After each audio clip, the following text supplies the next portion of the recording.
ఇవాళ పరోటా చేసుకోబోతున్నామండి. దానికి కావాల్సింది 2 కప్పులు మైదా, కొంచెం గోధుమ పిండి 2 కప్పులు, కొంచెం సాల్ట్ వేసి బాగా కలుపుకోవాలి. గడ్డలు కట్టుకోకుండా కుసిన నీళ్ళు వేసుకుని కొంచెం కొంచెం పోసుకోవాలండి. నీళ్ళు పోసుకుని ఓ బౌల్ వచ్చేదాకానే, ఓ బంతిలా వచ్చేదాకానే బాగా కలుపుకోవాలి. బంతిలా వచ్చాక అవి చిన్న బంతుల కింద చేసుకుని అప్పడాల కింద ఒత్తుకోవాలి. అప్పడాల కింద ఒత్తుకునేటప్పుడు నూనె రాయాలండి.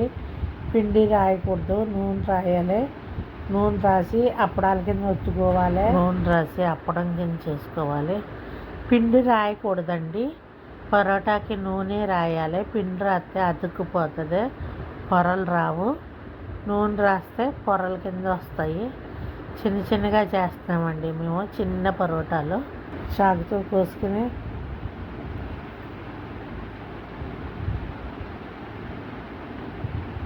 చాకుతో కోసుకోవాలండి. చిన్న చిన్నగానే కోసుకుని దాన్ని రౌండ్గా చుట్టుకోవాలి. లేయర్ లేయర్ కింద కోసుకోవాలి. కోసుకొని దాన్ని చుట్టుకోవాలి. రౌండ్ తాడులా చుట్టుకోవాలండి. రౌండ్గా చుట్టుకుని రోల్గా చుట్టుకోవాలి.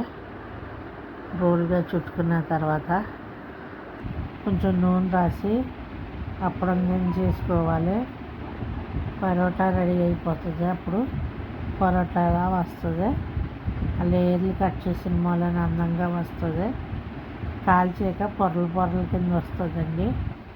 అవి కట్ చేసిన మూలనే అలా చేసి పెట్టుకోవాలి.